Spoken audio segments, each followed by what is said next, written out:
오늘 느헤미야 4장 13절부터 20절까지 보겠습니다. 느헤미야 4장 13절부터 20절입니다. 봉독하시겠습니다. 내가 성벽 뒤에 낮고 넓은 곳에 백성이 그들의 종족을 따라 칼과 창과 활을 가지고 서 있게 하고 내가 돌아본 후에 일어나서 귀족들과 민장들과 남은 백성에게 말하기를 너희는 그들을 두려워하지 말고 지극히 크시고 두려우신 주를 기억하고 너희 형제와 자녀와 아내와 집을 위하여 싸우라 하였느니라. 우리의 대적이 우리가 그들의 의도를 눈치챘다 함을 들으니라. 하나님이 그들의 꾀를 패하셨으므로 우리가 다 성에 돌아와서 각각 일하였는데 그때로부터 내 수하 사람들의 절반은 일하고 절반은 갑옷을 입고 창과 방패와 활을 가졌고 민장은 유다 온 족속의 뒤에 있었으며 성을 건축하는 자와 짐을 나르는 자는 다 각각 한 손으로 일을 하며 한 손에는 병기를 잡았는데 건축하는 자는 각각 허리에 칼을 차고 건축하며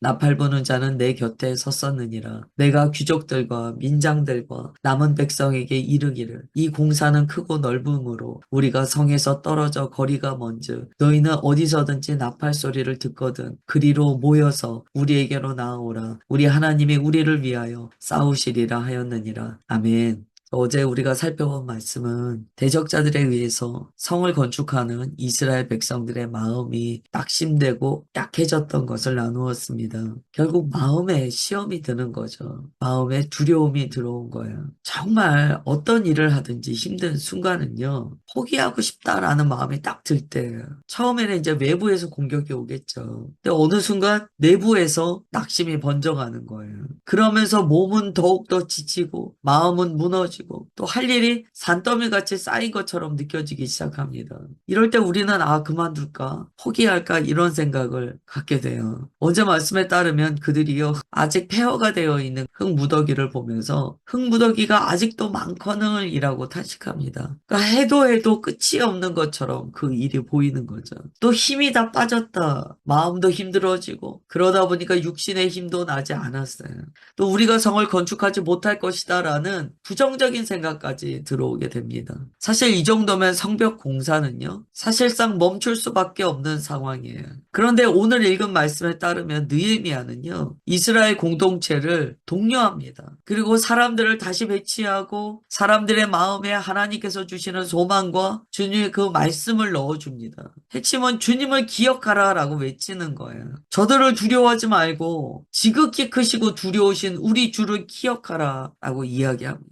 13절부터 보겠습니다. 13절에 보면 느헤미야가 이제 성벽을 수축하고 있는 자들을 재배치했다는 게 나타나요. 이렇게 이야기해요. 내가 성벽 뒤에 낮고 넓은 곳에 백성이 그들의 종족을 따라 칼과 창과 활을 가지고 서 있게 하고 라고 이야기합니다. 구체화된 재배치를 합니다. 주의를 환기시키고 또한 새 마음을 받을 때 중요합니다.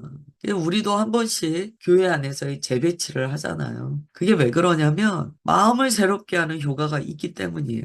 또한 주님께서 이끌어 가실 때 주님의 일하심이 항상 어떤 방향에 전환이 있거든요. 주님께서 우리를 어떤 방향으로 전환하실 때 우리가 거기에 맞춰서 재배치하는 것이 필요하죠. 그럴 때 전열이 갖추어지게 됩니다. 성벽 뒤에 낮고 넓은 곳 이런 의미는요. 사실은 취약한 부분이에요. 성벽 뒤에 낮고 넓은 곳은 외부의 적들이 침입해 들어오기 가장 쉬운 곳입니다. 그러면서 방어가 약할 수 있는 곳이에요. 성벽 뒤에 낮고 넓은 곳은요. 그냥 훌쩍 넘어오면 되는 곳인 거예요. 이런 곳에 어떻게 해야 됩니까? 재배치가 있어야 된다는 거죠. 그러면 우리의 삶에서 낮고 넓은 곳 이런 것은 어디일까요? 우리 안에 어떤 연약한 부분이겠죠. 항상 공격이 잘 들어오는 어떤 마음의 상처난 부분이나 아니면 죄에서 늘 넘어지는 습관이 있는 부분이나 될 거예요. 어떤 공동체든지 이렇게 낮고 넓은 곳이 있습니다. 그래서 이곳을 통해서는 낙심도 잘 들어오고 공격도 잘 들어오는 거예요. 우리가 가정도 그래요. 개인의 삶도 그래요. 교회도 그래요. 기도로 방비하며 나아갈 때요. 주님께서 낮고 넓은 곳을 보여주십니다. 그러면 그 자리는요. 우리가 영적인 안목을 가지고 재배치를 해야 됩니다. 전력을 강화시키는 조치를 취해야 돼요. 느헤미야는요. 종족을 따라 세웠다라고 이야기해요. 결국 어떤 이 가족의 공동체로서 씨족 단위로 서게 했다는 거예요. 느헤미야가 왜 그렇게 했을까요? 이유가 있습니다. 가족 단위, 어떤 씨족 단위로 서게 했다는 것은요, 결속력 있는 자들로서 방비하게 했다는 거예요. 굉장히 지혜롭죠. 우리가 약한 곳에는 무엇이 필요하냐면 결속력이 필요하다는 거예요. 바꾸어 이야기하면 결속력이 없는 곳이 약하다는 거예요. 우리 교회 안의 공동체도 마찬가지예요. 목장도 마찬가지고 부서도 마찬가지입니다. 어떤 곳이 낮고 넓은 곳인가 서로 결속력이 없는 곳이에요. 그러면 그곳은요, 외부의 침입이 잘 들어옵니다. 시험이나 낙심이 잘 들어온다는 거예요. 그래서 우리는 각 공동체 안에 이 결속력이 중요합니다. 그래야지 어둠의 영이 틈타지 못한다는 거예요. 느헤미야는 재배치를 할 때요, 하나님께서 그 지혜를 주셨던 거예요. 무기가 강한 것이 중요한 것이 아니다. 개개인의 어떤 전투력이 좋은 것이 중요한 것이 아니다. 그곳을 방비하는 자들, 그곳을 지키는 자들의 결속력이 중요하다라는 걸 주님께서 지혜로 가르쳐 주신 거예요. 그러니까 종족을 따라 그들을 세웠다는 거예요. 참 지혜롭습니다. 이들이 그냥 서 있는 것이 아니고요. 칼과 창과 활을 가지고 서 있게 됩니다. 무장을 했다는 거예요. 무슨 이야기냐면 기도만 하자라고 있었던 게 아니고요. 실제로 싸울 준비를 했다는 거예요. 에베소서 6장에도 전신갑주가 나옵니다. 이 전신갑주는요, 그냥 장식이 아니에요. 생존을 위한 장비입니다. 하나님의 전신갑주를 입듯이 그들이 무기를 장착하고 가족 단위로, 씨족 단위로 그곳을 지켰다는 거예요. 그리고 14절에서요, 아주 중요한 당부를 합니다. 내가 돌아본 후에 일어나서 귀족들과 민장들과 남은 백성에게 말하기를 이렇게 얘기한다는 거예요. 너희는 그들을 두려워하지 말고 지극히 크시고 두려우신 주를 기억하고 누구를 두려워하느냐? 우리가 두려워할 분은 오직 하나님 한 분이시다라고 선언했어요. 그 다음에 뭐라고 이야기하냐면 너희 형제와 자녀와 아내와 집을 위하여 싸우라. 굉장히 지혜롭죠. 왜 가족 단위, 시족 단위로 이 취약한 부분에 전력을 배치했습니까? 결속력이 있기 때문이에요. 먼저는 하나님을 두려워하고 하나 된 너희 공동체가 허물어지지 않도록 너희 공동체를 위하여, 즉 가족을 위하여 싸우라 이랬다는 거예요. 이거는 하나님의 공동체 안에 그대로 적용되는 주님의 말씀이시죠. 하나님을 두려워하고 하나님의 가족된 서로를 위하여 싸우라 라고 말씀하셨다는 거예요. 느헤미야가 정말 이 지혜가 있는 게 사람에게 동력을 줍니다. 어떻게 하면 사람들이 힘을 얻어 움직일 수 있는지에 대한 하나님으로부터 지혜를 받았어요. 이게 리더십이죠. 참 이 느헤미야의 이 지도력, 이 지혜를 주시옵소서라고 저도 기도합니다. 느헤미야는요, 사람의 마음을 어떻게 일으키는가에 대한 지혜가 있었어요. 이런 외부의 공격이 있을 때 사실은 내부적으로 긍정적인 효과가 있습니다. 뭘까요? 외부의 적이 드러날 때요, 내부적으로는 더 결속하게 되는 효과가 있습니다. 지금 이 장면을 볼 때 적들의 위협이 오히려 그들이 결속력을 가지고 하나님의 일에 헌신하는데 오히려 더 좋은 효과를 주었다라는 것을 우리가 발견하게 돼요. 합력하여 선이죠. 그 다음에 15절부터 18절은요, 균형 잡힌 공동체에 대해서 기록해 놓았습니다. 지금 그들은 전쟁을 치를 준비가 되어 있거든요. 그러나 그들의 일도 소홀히 하지 않아요. 일과 전쟁을 함께 하게 됩니다. 15절에 보면 우리의 대적이 우리가 그들의 의도를 눈치챘다 함을 들으니라. 무슨 얘기냐면 저들이 저 이스라엘 사람들이 우리의 계략을 알고 지금 저렇게 전쟁 준비를 했어 라는 걸 그들이 이제 알게 됐다는 거예요. 하나님이 그들의 꾀를 패하셨으므로 우리가 다 성에 돌아와서 각각 일하였는데 라고 이야기해요. 하나님께서 그들의 꾀를 패하셨다는 것은 하나님의 개입이 있으셨다라는 것에 대한 인정이에요. 우리 안에 어떤 일이 있든지 외부적으로 어떤 공격이 있든지 무엇을 깨달아야 되냐면 하나님께서 이 일에 개입하셨다. 하나님께서 이 일을 간섭하고 주도하고 계신다라는 우리의 감각이 있어야 됩니다. 하나님께서 지금 내가 경험하고 있는 이 일에 통치자로서 함께하고 계시다라는 감각, 인정, 믿음이 없다면 사람은 두려울 수밖에 없어요. 그런데 이 이스라엘 공동체가요, 하나님께서 우리의 일을 적극적으로 개입하고 계시다라는 것을 느헤미야를 통하여 다시 한번 확인받았다는 거예요. 그러니까 각각 성에 돌아와 자신의 일을 감당할 수 있게 됩니다. 그리고 16절에 보시면은요, 절반은 일하고 절반은 갑옷을 입고 창과 방패와 활을 가졌다고 되어 있습니다. 절반은 계속하여 일을 합니다. 성벽을 수축해 나갑니다. 절반은 전쟁 준비를 했다는 거예요. 즉 이스라엘 백성이요, 일과 전쟁을 함께 가는 구조로서 헌신했다는 거예요. 이게 그리스도인의 정체성이에요. 우리는 군사다라고 이야기합니다. 그건 전쟁 치를 준비가 되어 있다는 거예요. 그리고 전쟁을 치른다는 거죠. 우리는 전쟁만 합니까? 그렇지 않습니다. 우리는 또한 하나님의 거룩한 일에 부름 받습니다. 그래서 그리스도인이 경험하는 것은요, 삶 자체가 하나님의 거룩한 사역이자 우리의 겸손한 헌신이 되어야 하며, 더불어 우리는 늘 전쟁 중에 있다는 거예요. 이게 따로 떨어뜨려 놓고 생각할 수 없다는 거죠. 그래서 우리는 하나님의 종이며 하나님의 자녀이며 백성이며 하나님의 거룩한 군사라는 거예요. 이 정체성들이 다 우리 안에 존재합니다. 지금 느헤미야서에 나와 있는 백성들의 모습은요, 그리스도인의 정체성이 어떠한 거를 한꺼번에 보여주고 있어요. 그래서 17절 18절을 보시면은요, 이렇게 했다는 거예요. 한 손으로 일을 하며 한 손으로 병기를 잡았다는 거예요. 각각 허리에 칼을 차고 건축하며 나팔 부는 자는 느헤미야 곁에 서 있었다는 거예요. 이게 그리스도인입니다. 한 손으로 주님의 거룩한 일을 감당하며 한 손으로는 병기를 잡고 있는 것이 우리의 모습이에요. 허리에는 칼이 차 있어요. 진리의 허리띠를 띠고 성령의 말씀의 검을 늘 준비하고 있다는 거예요. 그래서 우리의 신앙생활도요, 한 손에는 삽을 들고 한 손에는 칼을 든 것과 같습니다. 이걸 우리는 영적으로 무장했다라고 이야기해요.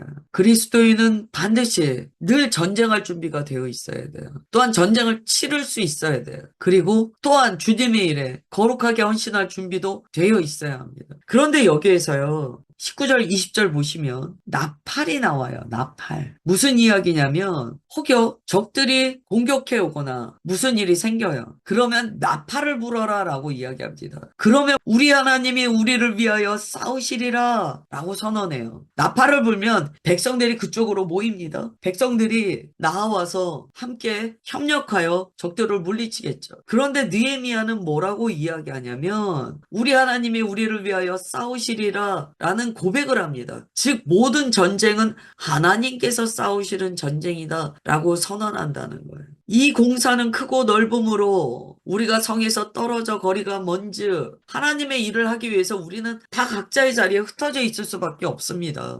하나님의 사역이요, 한 가지 사역에 모두 몰려있는 게 아니잖아요. 서로 떨어져서 각자의 역할을 감당한다는 거예요. 그러나 나팔 소리가 들릴 때 어떻게 해야 됩니까? 주님께서 소집하시는 나팔 소리이기 때문에 한 곳에 모여야 돼요. 그리고 하나님의 부르심에 따라 전쟁을 치러야 합니다. 치열한 싸움 안에 우리가 군대로서 담대하게 들어가야 돼요.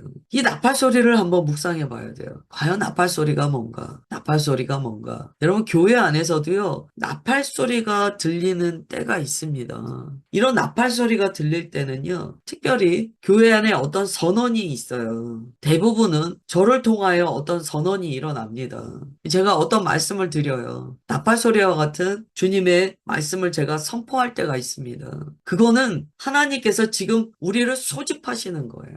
어떤 기도의 모임, 기도로 소집하실 때가 있어요. 기도하십시오. 그러면 그 나팔 소리에 따라서 우리가 함께 모여서 기도해야 됩니다.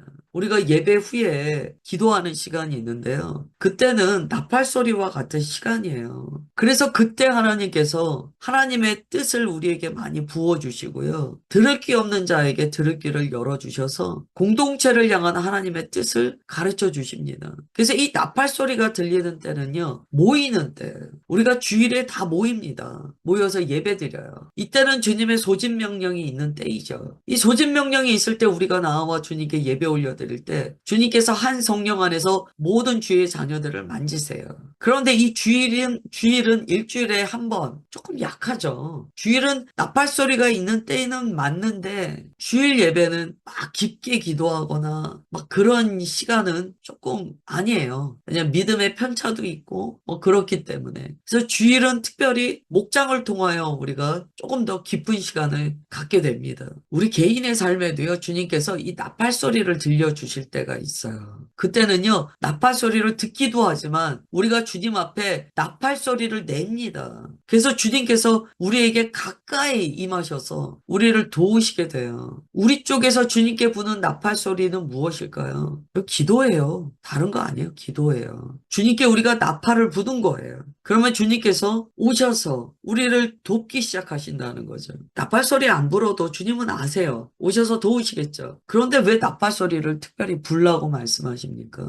주님께서는요, 주님을 향하여 나팔을 부는 자를 기뻐하세요. 나팔을 분다는 것은요, 우리 쪽에서 주님께 도움을 요청하는 거예요. 그게 얼마나 중요합니까? 주님과의 관계는요, 상호 교류해야 돼요. 나는 나팔을 불지 않는데 주님께서 언제나 와서 도와주시겠지. 그건 아니죠. 오늘 주님께서는 분명히 우리에게 나팔을 불라고 말씀하세요. 요한일서 5장 4절에 이렇게 말씀합니다. 하나님께로부터 난 자마다 세상을 이기느니라. 세상을 이긴 이김은 이것이니 우리의 믿음이니라. 나팔을 부는 것은요, 바로 이 믿음의 행위입니다. 우리가 주님 앞에 소리 높여 기도하는 것은요, 바로 이 믿음의 행위예요. 주님께서는 이렇게 나팔을 부는 자를 외면하지 않으세요. 오셔서 도우신다는 거죠. 그래서 우리는 내 나팔이 어떤 상태인가를 보셔야 돼요.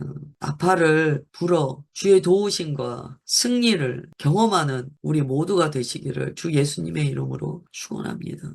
기도하겠습니다. 하나님, 우리 마음속에 낮고 넓은 곳, 그 약한 부분을 주님 앞에 올려드립니다. 두려움이 우리의 마음을 지배하지 않게 하시고 오직 지극히 크고 두려우신 우리 주 하나님만을 기억하게 하옵소서. 또한 주님의 일을 감당하여 성벽을 수축하며 나아갈 때 하나님의 가족 안에 하나됨을 기억하게 하시고 하나님의 가족과 주 하나님을 위하여 자기의 자리를 지키며 싸우는 자가 되게 하옵소서. 주님의 거룩한 군사로 부름받았나이다. 한 손에는 주님을 위한 헌신을 잡게 하시고 한 손에는 주님께서 주신 거룩한 무기를 들게 하옵소서. 각자에게 거룩한 은혜와 은사를 주셔서 주님의 일을 감당하며 나아갈 때 부족함이 없게 하옵소서. 또한 나팔 소리로 주님 앞에 나아가는 자 되게 하사 날마다 부르짖어 우리를 위하여 싸우시는 주님을 경험하는 우리 모두가 되게 하옵소서. 하나님, 오늘 말씀을 나눈 바 그대로 우리의 삶에 성취하여 주시는 주님이심을 믿사오며 사랑하는 주 예수 그리스도의 이름으로 기도드리옵나이다. 아멘.